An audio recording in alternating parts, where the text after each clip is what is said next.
됐어? 자, 오늘 해야 되는 게 2단원의 마지막 네 번째 날씨 변화예요. 아까 얘기했죠. 날씨가 변하는데 그 변하는 기간이 짧으면 일기 변화 또는 기상 변화라고 하고, 날씨가 변하는 기간이 길면 그걸 기후라고 하고 또는 계절이라고 부른다. 자, 그 중에서 날씨의 변화가 장기간에 걸쳐서 일어나는 기후 또는 계절이라는 걸 만드는 게 너네가 알고 있는 기단이다 그랬어요. 이거 그대로 고등학교 2학년 때 가면 지구과학 파트입니다. 머릿속에 중3 내용들은 다 고등학교 예행 연습이기 때문에 잘 집어 넣으셔야 됩니다. 자, 그렇다면 이 기단이 도대체 뭔데? 라고 하는 겁니다. 기단은 느껴봐. 공기 기자고 물이 단자야. 공기 덩어리야. 됐어? 그래서 장기간의 날씨의 변화를 주도하는 건 기단이라고 하는, 여러분들이 보시는 것처럼 공기 덩어리야 라는 얘기입니다. 자, 지구는 공기 덩어리로 둘러싸여 있어요. 자, 그럼 지구는 하나의 기단입니까? 아니요. 기단은 성질이 비슷한 공기 덩어리예요. 성질이 비슷한 애들끼리만 같은 기단, 성질이 다르면 다른 기단, 이렇게 얘기한다고요. 그러면 공기의 성질은 뭘 기준으로 나눌 건데? 라고 하면 그 공기의 기온하고 습도를 기준으로 나누신대요. 됐죠? 온도하고 그 공기가 얼마나 축축해 라고 하는 이 습도, 이 두 가지가 기단의 성질을 구별하는 기준이 된대요. 그렇다면 너네 수학 시간에 경우의 수, 확률 배워서 온도와 습도로 나눌 때요, 기단의 종류 4가지입니다. 그 중에서 온도가 높아 근데 습도도 높아 이럴 수 있죠. 근데 온도는 높아 근데 습도가 낮아 이럴 수도 있단 말이죠. 또 온도가 낮은데 습도만 높아 이럴 수도 있고요. 온도가 낮은데 습도도 낮아 이럴 수도 있단 말이지. 그래서 기단의 종류는 4가지로 나눌 수가 있다. 자, 그러면 우리는 이렇게 온도가 높고 습도가 높은 기단을 뭐라고 할 건데? 라고 하면 따뜻한 거니까 온난, 습도가 높으니까 다습 이렇게 부르겠대. 그래서 온난, 다습 이렇게 불러요. 자, 온도가 높은데 습도는 낮네 라고 하면 온난, 됐습니까? 네, 습도가 낮은 걸 건조 이렇게 불러요. 되겠어? 자, 온도가 낮아요 라고 하는 걸 한냉, 습도가 높아요 다습. 머릿속에 생각해봐요. 온도가 낮아요 근데 습도도 낮아요 한냉, 건조 이렇게 얘기해요. 그래서 기단의 종류는 4가지입니다. 4가지입니다. 됐죠? 기단의 종류는 4가지인데 이렇게 지구 위에 공기 덩어리를 봤는데 여기는 온도가 높고 습도가 높아. 근데 옆에 있는 애는 온도가 높은데 습도가 낮아. 다른 기단이겠죠. 됐죠? 또 온도가 낮은데 습도는 높아. 온도가 낮은데 습도는 높아. 이런 식으로요. 그래서 지구에는요, 기단이 그날 기단의 그 개수는 달라지겠죠. 하지만 종류는 4가지라고요. 되겠습니까? 이런 식으로 지구에 기단들이 형성이 돼서 날씨 변화를 주도할 겁니다. 자, 그러면 선생님, 이런 식의 공기 덩어리는 온도와 습도의 성격을 도대체 어떻게 갖게 돼요? 그건 어떤 땅바닥 위에 공기 덩어리가 오랫동안 떠 있었느냐에 의해 결정이 돼요. 예를 들어 여기에 있는 A는 시베리아 벌판이라고 할게요. 시베리아 벌판 위에 오래 떠 있는 I는요, 땅바닥에 있는 성격을 그대로 닮아서 공기 덩어리 자체가 시베리아스러워져. 그래서 대단히 차갑죠. 한냉. 그리고 땅바닥이니까 건조. 이런 성격을 갖게 돼요. 또 자, 2번째 경우에 여기가 북태평양 한가운데라고 치자. 그러면 북태평양고 훌라춤추는 언니들이 있는 곳이거든요. 그러니까 공기 자체가 북태평양스러워지는데 온도는 대단히 높아서 온난이고 바다 위니까 다습해진다고. 됐어? 이런 성격을 갖게 돼. 그래서 기단이 갖는 성격은요, 공기 스스로가 만드는 게 아니고 지표면에 성질을 그대로 닮아요 라고 하는 거죠. 됐어? 그래서 기단의 이름은요, 어느 땅바닥에서 만들어졌냐만 보면 기단의 성격을 우리가 예측할 수 있어서 기단의 이름은 별도로 붙이는 게 아니고 지명을 그대로 따면 돼요. 그래서 시베리아에서 만들어진 기단은 시베리아 기단, 북태평양에서 만들어진 기단은 북태평양 기단 이런 식으로 땅바닥의 이름 그대로 딴다. 그럼 사람들은 성격을 예측할 수 있다. 되겠어? 자, 그런데 이렇게 시베리아 벌판에서 만들어진 한냉건조한 이 기단이요. 시간이 지나면서 북태평양 쪽으로 이동해 가잖아요. 그렇죠? 이렇게 기단들이 서서히 움직여간단 말이죠. 그러면 서서히 움직여지면 땅바닥의 종류가 바뀌어요. 한냉건조했던 애가 온난 다습한 땅바닥으로 움직여 가잖아요. 그러면 이 기단은 서서히 성격이 다시 바뀌어요. 그래서 바뀔 때는 땅바닥이랑 가장 붙어있는 아래쪽부터 기단의 성질이 변해요를 멋진 말로 변질돼요 이렇게 얘기해요.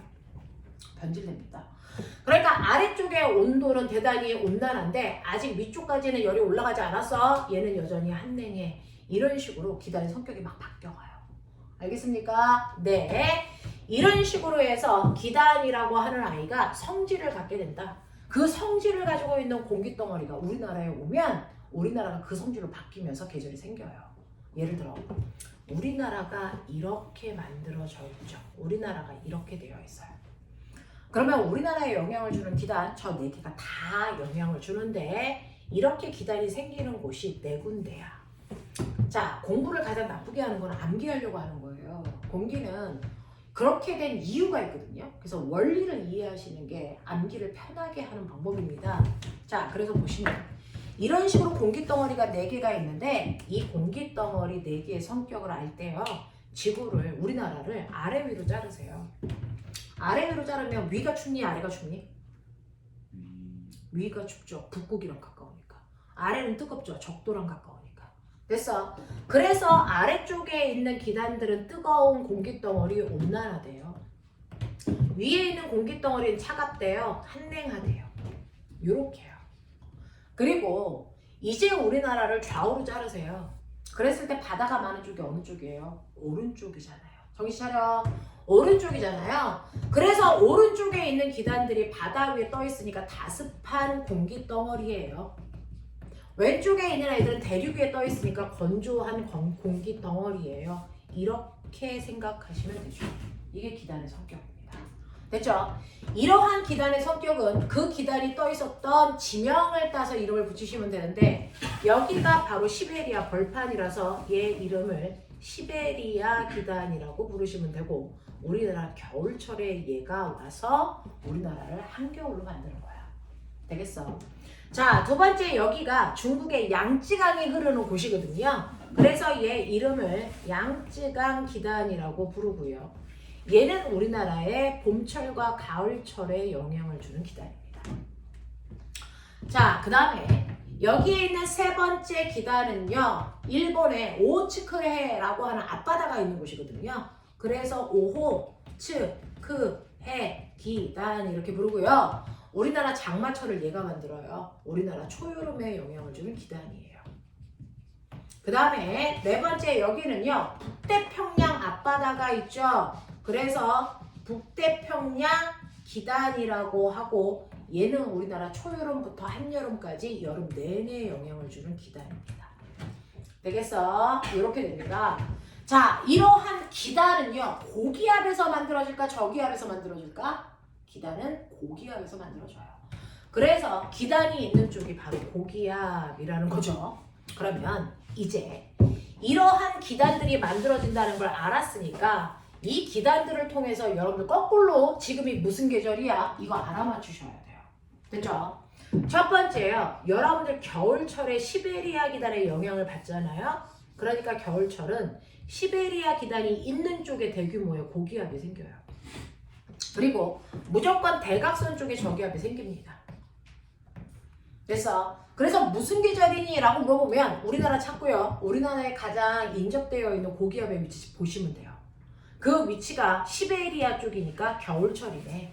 지금 얘는 시베리아 기단이네. 이렇게 해결하자. 이렇게 하는 겁니다.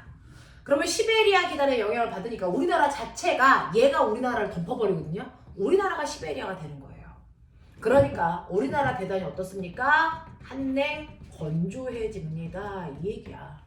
알겠어? 그러면 우리나라 얼마나 추워지는데 시베리아만큼 추워져. 됐어? 그래서 우리나라 겨울철 지금이잖아요. 한파가 몰아닥쳐 열나 추울 때도 있죠. 근데 신기하게도 우리나라 겨울철은 주기를 가져요. 3일 동안은 죽을 만큼 춥고요. 4일 동안은 견딜 만큼만 추워요. 그래서 사만사온 날씨가 교대로 반복됩니다. 됐죠? 추웠다 조금 덜 추웠다가 추웠다 조금 덜 추웠다가 이게 반복됩니다. 됐죠? 자, 그 다음에 엄청나게 건조해서 산불 위험이 있어. 그러니까 산불 조심해 라고 얘기하는 거야. 알겠냐? 이게 시베리아 기단이고요. 그리고 아까 배운 것처럼 바람은 항상 고기압에서 저기압을 향해서 이렇게 불어요. 그러면 우리가 풍향을 읽을 때 바람이 시작된 쪽을 읽으셔야 되니까 빨리 읽어. 여기가 무슨 풍이야? 무슨 풍이야? 읽었죠? 북서 계절풍이 불어요. 이렇게 얘기하시는 게 맞다. 알겠습니까? 북서쪽에서 바람이 부니까 북서 계절풍이에요. 이렇게 얘기한다고요. 됐죠? 이게 우리나라 겨울철의 날씨의 특징이자 기압 배치를 그린 겁니다. 됐죠? 자, 그러면 이것과 대조되는 날씨가 여름이겠죠? 근데 여러분들이 알고 있는 사계절과 과학에서 얘기하는 사계절은 다릅니다. 여러분들은 봄, 여름, 가을, 겨울 이렇게 사계절을 얘기하죠. 과학에서는 그렇게 얘기 안 해요. 자, 실제로 겨울, 그 다음에 봄, 가을을 같은 계절로 놓습니다. 왜요? 같은 기단의 영향을 받으니까. 됐죠? 그 다음에 여름을 둘로 찢습니다. 초여름하고 한여름으로. 알겠냐? 이렇게 해서 사계절이 되는 건데 그 중에서 우리나라 초여름은 어떻습니까? 라고 하는 두 번째 초여름의 날씨를 보시면 우리나라 초여름에만 유일하게 두 개의 기단이 동시에 발달합니다. 여기에 있는 오호츠크의 기단과 북태평양 기단이 동시에 발달해서 우리나라 쪽으로 얘네들이 와서 우리나라를 이 두 개의 기단이 덮어버려요. 그러면 어떤 일이 발생을 하냐면 오호츠크해 기단은 여러분들이 생각하시는 것처럼 성격 어때요? 위에 있으니까 한랭이죠. 오른쪽에 있으니까 다습이죠. 그래서 얘랑 부딪힙니다. 누가 부딪힙니까? 북태평양 기단이 부딪힙니다. 북태평양 기단은 아래쪽에 있으니까 온난입니다. 그리고 오른쪽에 있으니까 다습입니다. 그럼 결국은 뭐예요? 뜨겁고 차가운 공기가 부딪힌다는 거죠. 찬 공기와 더운 공기가 부딪히면 무조건 더운 공기가 상승하면서 뭘 만드니? 대규모의 구름. 그래서 비가 쏟아지는데 예명할 얘네들은 열나 축축하니까 비가 대규모로 오겠죠. 그게 초여름 장마철을 만듭니다. 알겠어? 그래서 우리나라 초여름 장마철에 찬 공기와 더운 공기가 부딪혔다라는 장마 전선을 동글동글 뾰족뾰족 이 두 개가 대치되어 있는 그림으로 그려요. 이게 무슨 모양인지는 조금 이따 설명할게요. 됐어? 이걸 여러분들이 장마전선이라고 읽으시면 되고 이 장마전선이 우리나라 상공에 떠있다? 그렇다면 초여름을 읽어라. 되겠습니까? 네, 그래서 초여름은 굳이 고기압의 위치 안 본다. 장마전선 본다. 알겠죠? 자, 그래서 얘네들이 우리나라 상공에 와서 꽝 부딪히는데 세력이 비슷하니까 어느 쪽보다 안 밀려. 그 자리에 정체되어 있어. 됐어? 그래서 장마전선의 원래 이름이 정체되어 있는 전선, 정체전선이라고 불러요. 정체전선. 정체되어 있다가 됐어. 그 중에서 오호츠크의 기단이 힘이 세지면 얘가 밀고 내려가요. 그러면 우리나라 남해안 쪽에 장마철이 되는 거죠. 그랬다가 북태평양 기단의 세력이 세지면 얘가 밀고 올라가요. 그럼 북한 쪽에 장마가 되는 거죠. 그래서 얘네들이 우리나라 상공에서 한 2주 가까이를 서로 밀리면서 싸웁니다. 이게 장마철입니다. 됐죠? 그랬다가 반드시 누가 죽게끔 시나리오가 써져 있어요. 누굴까요? 당연히 비를 쏟을 수 있는 총알이 적은 애가 먼저 됐어 죽겠죠. 누굽니까? 규모가 작은 오호츠크의 기단이 죽습니다. 됐어. 규모가 작은 오호츠크의 기단이 소멸하면 그때 초여름 끝났어요. 지금부터 한여름이에요. 이렇게 얘기하는 거예요. 됐죠? 그래서 세 번째 한여름이라고 하는 여름의 날씨가 만들어지는데 이렇게 여름의 날씨는요. 여러분들이 보시는 것처럼 북태평양 쪽만 고기압이 있고요. 됐죠? 반대쪽에 대각선 쪽에 저기압이 형성되어 있어 바람이 이렇게 불겠죠. 되겠죠? 이렇게 됩니다. 그래서 한여름은 북태평양 기단만 살아남아서 북태평양 기단이 우리나라를 둘러싸는 거예요.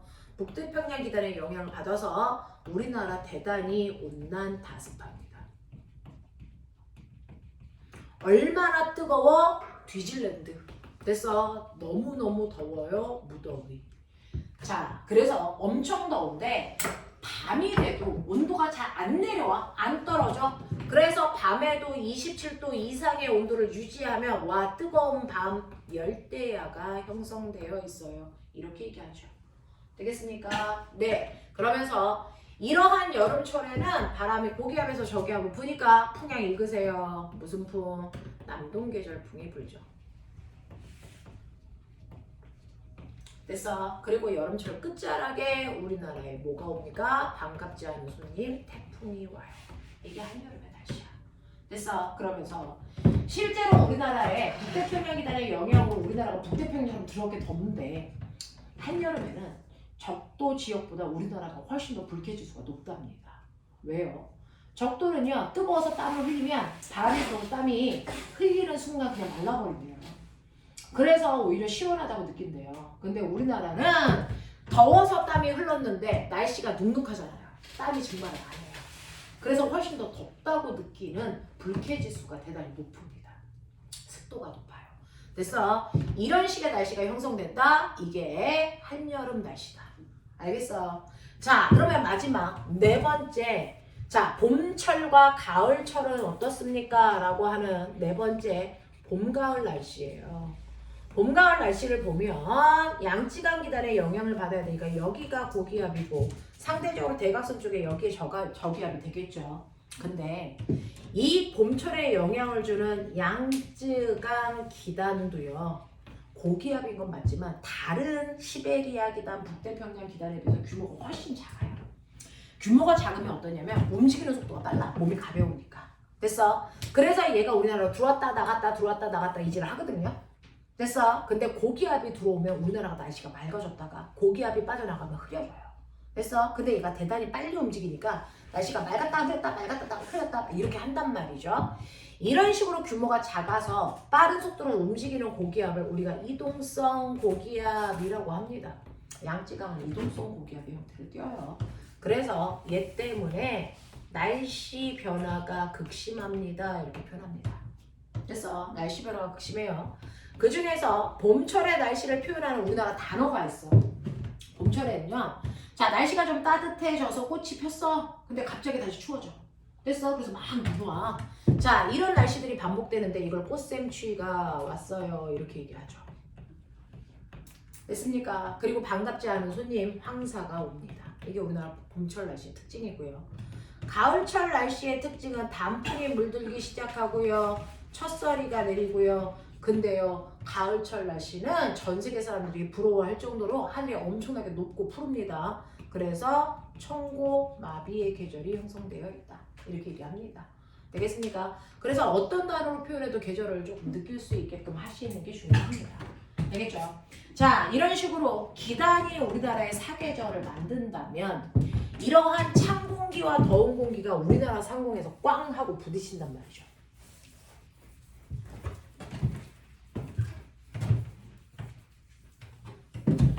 우리나라 상공에서요, 이런 식으로 여러분들이 보시는 것처럼 수조가 있는데요. 한쪽은 찬물이야. 됐어? 10도에 열라 차가운 물을 집어넣고요.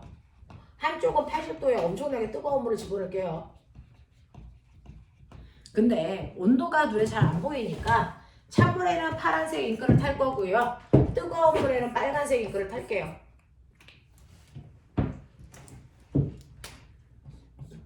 그리고 나서 가운데 칸막이를 확 치우면 어떻게 될까요? 섞일까 안 섞일까? 안 섞입니다. 신기하게도 안 섞입니다. 왜? 선생님이 아까 말씀드렸죠? 찬물은 무겁다고요. 뜨거운 건 가볍다고요. 밀도차가 있잖아요. 그렇죠? 똑같이 물인데 온도가 달라지면 가볍고 무겁고 라고 하는 밀도의 차이가 생겨요. 그래서 무거운 애가 밑으로 가라앉고요. 가벼운 애가 뜨기 때문에 무거운 찬물이 밑으로 가라앉으면서 가벼운 뜨거운 물을 위로 올려요. 그래서 찬물과 뜨거운 물이 섞이지 않고 경계가 생깁니다. 그것처럼 공기도 그렇습니다. 눈에 보이라고 물로 실험해 드린 거죠. 실제로 공기도 그렇습니다. 공기도 찬 공기와 더운 공기가 두 개가 부딪히면요. 그래서 섞이는 게 아니고 경계가 져요. 그러면서 찬 공기가 밑으로 내려가면서 뜨거운 공기를 밀어 올리죠. 자, 그러면 뜨거운 공기가 밀어 올라가면서 뭐가 생기겠니? 구름이 생기겠죠. 되겠습니까? 자, 이런 식으로요. 찬 공기와 더운 공기가 섞이지 않고 경계가 지는 면, 이 경계가 지는 면을 우린 뭐라 그러냐면 이걸 전선면이다 이렇게 불러요. 근데 전선면을 잘 따라 내려와. 잘 따라 내려와. 그러면 만나는 땅바닥 한 지점 있죠? 한 점. 이걸 우리가 오늘 배울 전선이라고 합니다. 됐어. 그래서 전선이 뭡니까? 라고 하면 전선면이 지표와 만나는 지점을 얘기해요. 전선면이 지표와 만나는 지점을 우리는 전선이라고 한다. 그래서 전선은 한 점이다, 한 점. 알겠습니까? 네. 이런 식으로 전선이 생기는데 생각이라는 걸 해봐. 찬 공기와 더운 공기가 만났어. 누가 힘세? 더운 공기가 힘세. 자, 그럼 더운 공기가 힘이 센 전선을 우리가 온난전선이라고 부를게. 그런 거야. 더운 공기와 찬 공기가 만났어. 자, 근데 누가 힘이 세? 찬 공기가 힘이 세. 그러면 그 전선은 뭐라고 부를래? 그 전선은 한냉전선이라고 부를래. 됐어. 더운 공기와 찬 공기가 만나는데요. 누가 힘이 셀 거냐? 그건 그때그때 달라. 됐어. 더운 공기가 힘이 센 전선은 온난전선이라고 하고요. 찬 공기가 힘이 센 전선은 한냉전선이라고 부르는 게 맞다. 알겠어? 근데 더운 공기와 찬 공기의 힘의 세기가 똑같아서요. 그래서 어느 쪽으로도 밀리지 않아? 좀 전에 배웠어요. 그걸 우리는 뭐라고 합니다? 정체되어 있는 전선, 정체전선이라고 한다. 됐어. 자, 근데 시간이 지나면 어떤 줄 아세요? 이렇게 두 개가 경계가 지어 있는 상태로요. 항상 열은 뜨거운 데서 차가운 쪽으로 이동하잖아요. 열의 이동이 동시에 일어나요. 그러면 점점 뜨거운 아이는 차가워질 거고 차가운 아이는 뜨거워져서 두 개의 온도가 10평에서 40도가 되잖아요. 됐죠? 이렇게 온도차가 적어지면 섞여요, 결국. 됐어? 온도차가 줄어들면서 섞입니다. 그래서 전선의 성격이 점점 폐색되어 갑니다. 그걸 우리가 폐색전선이라고 불러요. 전선은요, 정체전선으로 태어나서 폐색전선으로 죽습니다. 알겠습니까? 자, 그 중에서 온난전선과 한냉전선을 기호로 나타낼게요. 한냉전선은 찬 공기가 힘이 세서 밀고 가니까 찬 공기 때문에 주변이 추워져요. 됐어? 그래서 주변이 추워지니까 물방울이 얼어서 고드름 된다. 그래서 고드름 표시, 뾰족뾰족. 이게 한냉전선 표시야. 됐어? 까먹으면 뒤질랜대요. 자, 온난전선은요, 따뜻한 공기에 힘이 세서 밀고 가요. 그러면 얼었던 고드름도 녹습니다. 그래서 따뜻한 공기가 밀고 가기 때문에 고드름이 녹아서 물방울 되죠? 물방울 표시 둥글둥글 이렇게 하는 거예요. 알겠어? 네. 자, 정체전선은요, 찬 공기와 더운 공기의 세력이 동시에 발달되어 있어서 한쪽은 찬 공기만, 반대쪽은 더운 공기만 아까 그렸던 우리나라 장마전선이에요. 알겠어? 이렇게 그리는 거고요. 폐색전선은 두 개가 섞였어요. 그러니까 그릴 때 섞어 그려. 섞어 그려. 이게 폐색전선이야. 이게 되겠어? 이런 느낌으로 그립니다. 됐죠? 이게 일기도에서 사용되는 기호입니다. 자, 그러면 이런 식으로 우리나라의 전선이 발달하는데 아까 기다는 고기압이라고 했죠? 전선은 저기압에서 생겨요. 전선은 저기압에서만 생깁니다. 고기압에서는 전선이 생기지 않습니다. 됐죠? 그럼 맨 처음에 전선 뭐가 생깁니까? 여러분들이 알고 있는 모든 전선은 정체전선이 먼저 생겨요. 정체전선이 먼저 생기는데 우리나라는 편서풍의 영향을 받아서요. 모든 일기 현상이 편서풍을 따라서 갑니다. 그래서 항상 서쪽에서 동쪽 방향으로 일기 현상들이 흘러가요. 됐죠? 그래서 가는 방향이기 때문에 이쪽을 앞쪽, 이쪽을 뒤쪽 이렇게 설명하는 게 맞아. 알겠습니까? 네. 그래서 이렇게 편서풍을 타고 가다 보면 저기압에서요. 먼저 온난전선과 한냉전선이 붙어있다가 온난전선이 먼저 튀겨나가요. 편서풍을 타고 막 앞으로 갑니다. 그러면 그 뒤에 한냉전선이 나중에 발달해서 쫓아갑니다. 되겠니? 자, 그러면 이때요. 이렇게 온난전선과 한냉전선이 뚜렷하게 발달되어 있을 때 여기 단면을 잘라서 보자. 쉽지 않아. 내용이 좀 많아. 됐어? 잘라서 볼게요. A, B 이렇게 잘라서 보면 여러분들이 보시는 것처럼 이런 식으로 A, B를 잘라서 보면 A 쪽에는 한냉전선이에요. 한냉전선은 찬 공기가 무거우니까 밀고 내려가고요. 더운 공기가 가벼우니까 쫓겨 올라갑니다. 됐죠? 근데 찬 공기 무거운 아이가 힘이 세니까 팍 밀어. 그러면 가벼운 애가 팍 튕겨 올라가지. 그래서 더운 공기가 거의 수직 상승하기 때문에 두 개의 경계면에 경사는 급경사예요. 그 급경사를 낭떠러지처럼 이렇게 곡선을 그립니다. 알겠어? 네, 급경사가 되고 이렇게 더운 공기가 거의 수직으로 발달해서 올라가니까 이때 구름이 수직으로 발달한 구름이 생겨요. 수직으로 발달한 구름을 정신 차려. 이 구름을 뭐라고 합니까? 저군형. 그리고 이게 더 커지면 소나기를 만드는 정난운이 돼요. 근데 한랭전선은 찬 공기가 팍 하고 밀고 들어가서 이동 속도가 빠르거든요. 그러니까 구름을 만들고 나서 전선이 앞으로 가버려. 그래서 소나기는요 항상 한랭전선 뒤쪽에서 와요. 전선을 온난 저군형을 만들고 나서 지나가니까 항상 소나기는 한랭전선 뒷부분에 좁은 지역에 소나기가 오죠. 되겠습니까? 그래서 한랭전선 뒷부분에만 소나기가 옵니다. 앞부분에는 오지 않습니다. 되겠죠? 자, 그 다음에 B쪽으로 가시면 B쪽에서는 온난전선이 발달하는데 온난전선은 더운 공기에 힘이 세서 밀고 간다 그랬어요. 더운 공기가 이렇게 힘이 세서 밀고 가면 찬 공기가 힘이 약하니까 쫓겨가는데 무거우니까 아래로 내려가면서 가요. 되겠어? 네, 근데 찬 공기가 여러분들 무거워서요 힘이 약하지만 천천히 밀려요. 더운 공기는요 가벼운 공기라서 힘이 세도 잘 못 밀어요. 그래서 이동 속도가 느립니다. 됐죠? 그래서 온난전선은 이동 속도가 느린 전선이다. 한랭전선은 이동 속도가 빠르다라고 하는 거 기억하셔야 된다. 되겠습니까? 네. 자, 그래서 천천히 밀고 가니까 얘가 올라가는 속도가 되게 느려서 경사면이 완만하게 발달합니다. 완만한 표시예요. 됐죠? 그래서 구름이 경사가 완만하게 생기니까 구름이 옆으로 퍼진 형태의 구름이 만들어져요. 옆으로 펴진 형태의 구름을 우리는 층운형이 생겼어요. 이렇게 얘기하고요. 그 층운형에 의해서 넓은 지역에 비가 떨어지는 이슬비가 내려요. 그 이슬비는 온난전선 앞쪽에 넓게 형성됩니다. 이렇게 비가 와요. 알겠습니까? 그럼 머리 좋은 척 하세요. 전선의 양옆에 비가 옵니다. 한가운데 비가 안 옵니다. 알겠습니까? 근데 이게 저기압의 형태야. 그래서 저기압이 발달하면 비 와요. 날씨가 흐려요. 바로 이 전선들 때문입니다. 됐죠? 근데 아까 선생님 뭐라 그랬어? 온난전선은 천천히 가는 거고 한랭전선은 빨리 온다 그랬지? 그러면 뒤에서 나중에 생겼지만 얘가 빨리 오면 자 온난전선과 한랭전선이 겹치죠? 겹치면 됐죠? 얘네들이 결국 뭐? 폐색전선이 돼서 죽습니다. 알겠습니까? 이런 식으로 된다. 이게 전선의 일세입니다. 이게 전선의 일세이다. 됐죠? 정체전선에서 온난전선과 한랭전선이 발달하게 되는 거고 되겠습니까? 그리고 나서 폐색전선이 돼서 전선은 죽는다. 여기까지 납득되냐? 됐죠? 자, 근데 얘네들이 편서풍을 타고 이렇게 가잖아요.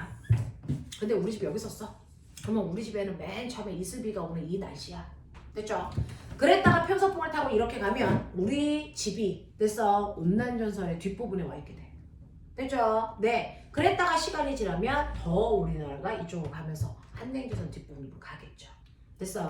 그래서 이런 식으로 시간이 지나면서 우리나라에 나타나는 날씨는 1번 날씨가 먼저 나타나 그 다음에 2번의 형태, 3번의 형태의 날씨로 바뀌어요. 그 중에서 1번, 2번, 3번 날씨의 특징을 보여드릴게요.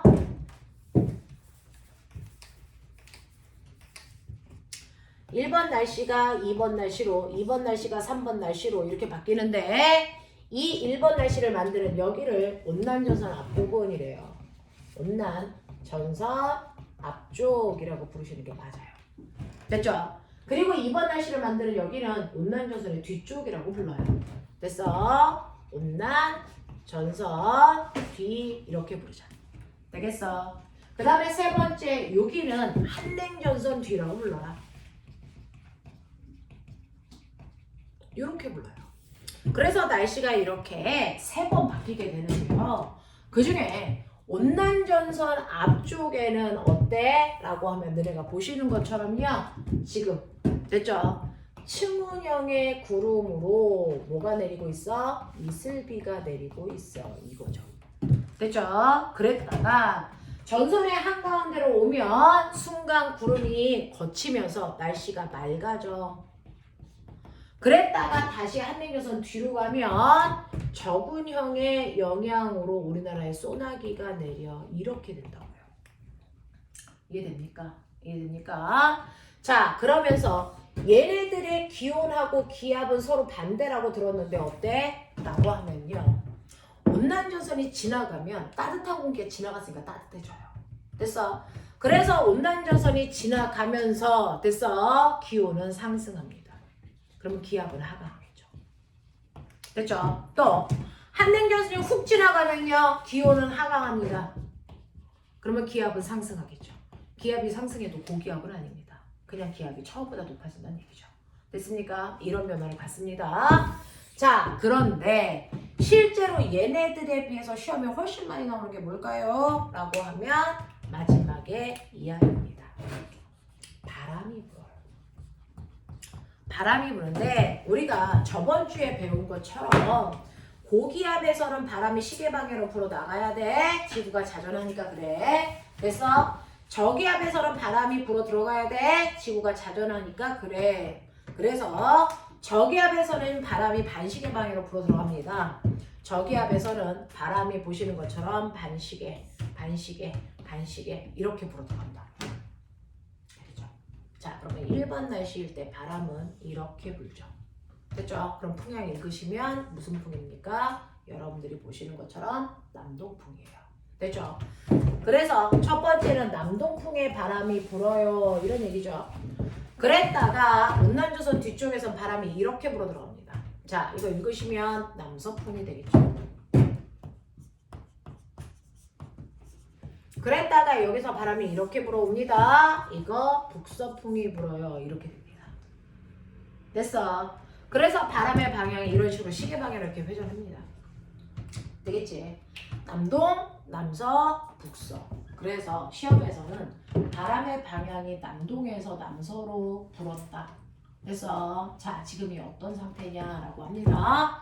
바람의 방향이 남동에서 남서로 바뀐 이유는 바로 온난전선이 우리 집에 지나갔기 때문이야. 이 얘기죠. 됐죠? 바람이 남서에서 북서로 바뀌었어. 이유가 뭐야? 한냉전선 지나갔기 때문이야. 이렇게 얘기하시면 돼요. 됐죠? 그래서 이런 식으로 전선이 지나갈 때 바람의 방향이 90도씩 탁탁 틀어져. 됐어? 이걸 이용해서 만든 그 영화가 적벽대전. 제갈공명이. 됐어? 불화살을 준비해라. 그래서 바람이 우리 쪽으로 불고 있는데 불화살을 쏘래. 그래서 불화살을 쐈는데 바람의 방향이 갑자기 확 바뀌었죠. 되겠습니까? 네, 이런 것들. 그래서 그런 사람들이 기후족구를 이용한 거죠. 실제로 있었던. 됐죠? 이런 식이 되더라 라고 하는 거 기억해 두시면 된다. 자, 그럼 일단 너네가 가지고 있는 83페이지에 1번부터 5번까지 해결. 1번부터 5번까지 해결해라.